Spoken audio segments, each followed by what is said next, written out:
Watch her. Watch the way she moves, the way she presses every button and then backs into the corner, the way she leans out of the door, slowly, and checks the hallway, once, then again, as if she's hiding from something she can't name. Watch the way the elevator doors stay open, and stay open, and stay open, and nobody comes.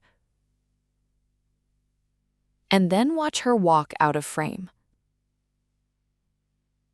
That was January 31st, 2013, and that is the last footage that exists of Elisa Lam alive. 19 days later, her body was found floating naked inside a water tank on the roof of the Cecil Hotel in downtown Los Angeles. The case went viral. The elevator video went viral. Tens of millions of people watched it. Hundreds of thousands formed theories. And somewhere in the middle of all that, the real story got lost. Today, we find it again. Before this becomes a story about an elevator video and a water tank and a million internet theories, I want to tell you who Elisa Lam actually was. She was born Lam Ho Yi on April 30th, 1991, in Vancouver, British Columbia, Canada.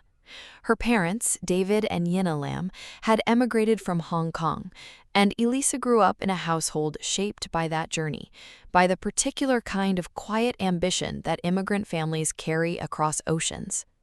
She was a student at the University of British Columbia, studying, reading, thinking too much about things in the way that people who are both very creative and very sensitive tend to do. She had a Tumblr blog. She called it Etherfields. She posted fashion photography. She quoted books. She wrote about travel and aesthetics, and the particular ache of being young and uncertain and alive. She also wrote about being unwell. Elisa had been diagnosed with bipolar disorder. She didn't hide it. She wrote about it openly, in the way that people who have made peace with something difficult sometimes do, not without pain, but without shame either. She wrote about the relapses, the days when the world felt like it was pressing down on her from every direction, the medication she took, the way illness moved through her life in waves. She was on 5 medications: dexedrine, lamotrigine, quetiapine, venlafaxine, Wellbutrin, 5 medications to keep the waves manageable. In January 2013, Elisa was not enrolled at UBC for the semester. Instead, she had planned a solo trip down the west coast of America, Los Angeles, San Diego, Santa Cruz. She called it her dream adventure. She posted about it online with the excitement of someone who had been waiting a long time to do exactly this. And she called her parents every single day. Every day, until the day she didn't. To understand what happened to Elisa Lam, you need to understand where she was staying. The Cecil Hotel opened in 1927 on Main Street in downtown Los Angeles, just a few blocks from Skid Row. It was built during Prohibition, designed as a luxury destination, and began its slide almost immediately. By the 1930s, it had become what the neighborhood around it was becoming, a place where the city's most desperate people ended up when there was nowhere else to go. Over the following decades, the Cecil Hotel accumulated a body count that would follow it forever.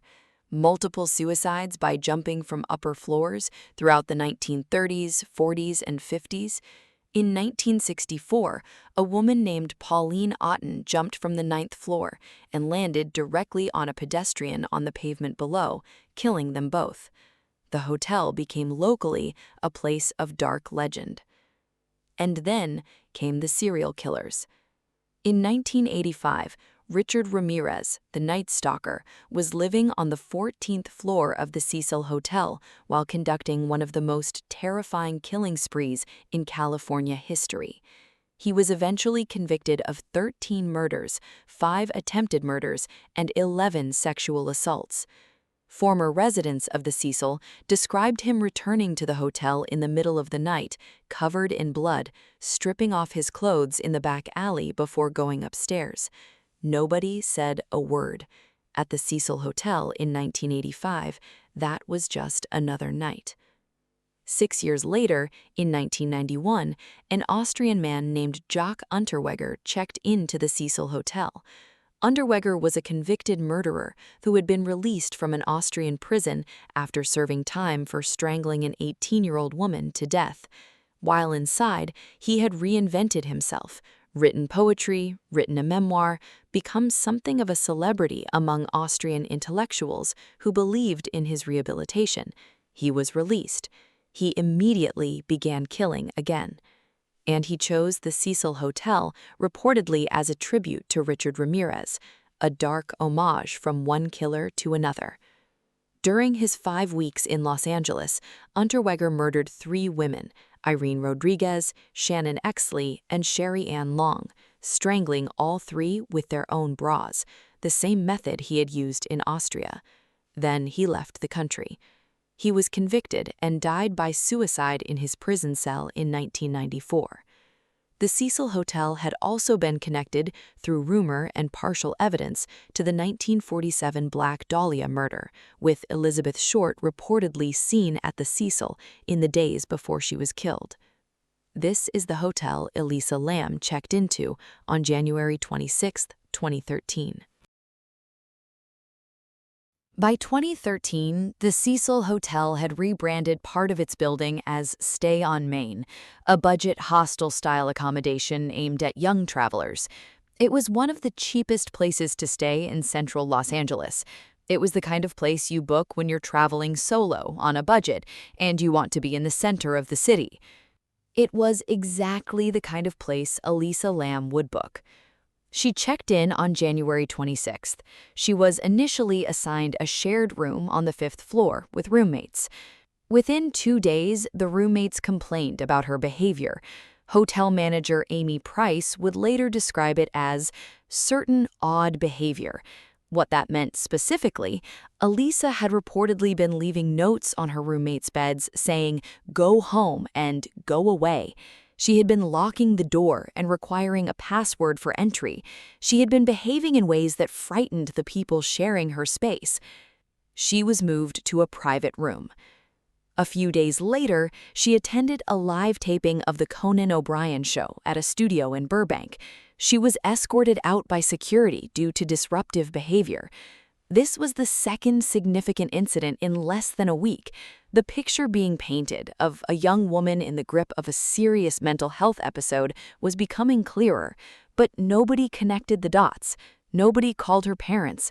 Nobody asked if she was okay. And then came January 31st. That was the day she was scheduled to check out of the Cecil and continue on to Santa Cruz. It was also the last day she ever called her parents. When her family didn't hear from her, the first missed call of the entire trip, they contacted the hotel. She had not checked out. She could not be found. All of her belongings, her wallet, her ID, her laptop, were still in her room. She had not taken anything. She had simply gone. The LAPD was contacted.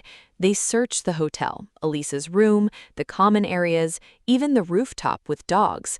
The dogs couldn't track her scent. Sergeant Rudy Lopez later explained, "We didn't search every room. We could only do that if we had probable cause to believe a crime had been committed. No crime had been confirmed, so the search was limited, and Elisa remained missing." On February 13th, 2 weeks after she disappeared, the LAPD made a decision. They released the elevator footage publicly, hoping someone in the public might recognize Elisa or explain her behavior. They uploaded it to their website. Within hours, it was everywhere. The internet had arrived at the Cecil. 25 million views. That is how many times the elevator video was watched in the weeks after the LAPD released it. And with those 25 million views came 25 million theories. The internet did what the internet does. It zoomed in, it slowed down, it frame by framed. It noticed the timestamp on the video was obscured and called it a cover-up. It noticed the elevator doors stayed open and decided someone was holding them. It noticed her hand gestures and decided she was communicating with something supernatural, or that she had been drugged, or that she was being controlled. The conspiracy theories ranged from the plausible to the extraordinary. The dark water theory. People noticed that her death bore an eerie resemblance to the 2005 horror film Dark Water, in which a girl's body is found in a rooftop water tank at an apartment complex.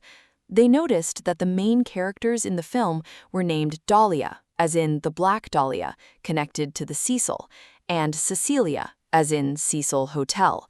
They concluded that someone had staged Elisa Lam's death to recreate the film, a copycat killing, planned and deliberate.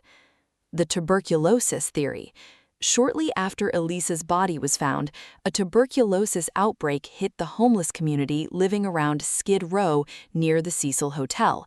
Someone online noticed that one of the diagnostic tests for tuberculosis is called the Lam-Elisa test, named after the molecules it detects, nothing to do with Elisa Lam, the person. This became Elisa Lam was a human test subject for a biological weapon.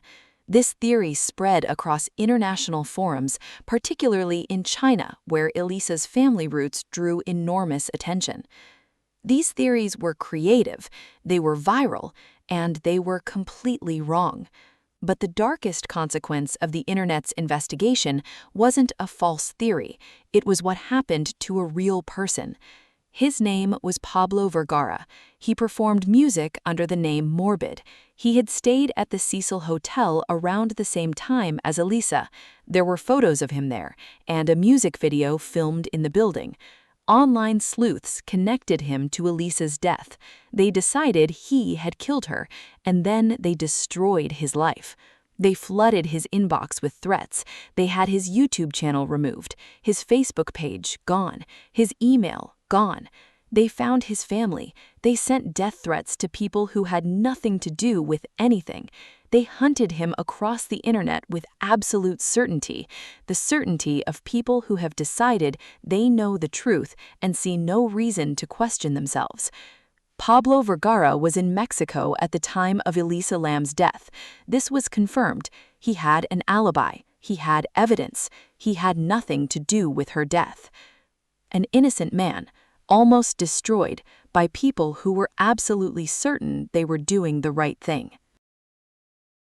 On February 19, 2013, 19 days after Elisa Lam was last seen alive, guests at the Cecil Hotel began complaining about the water.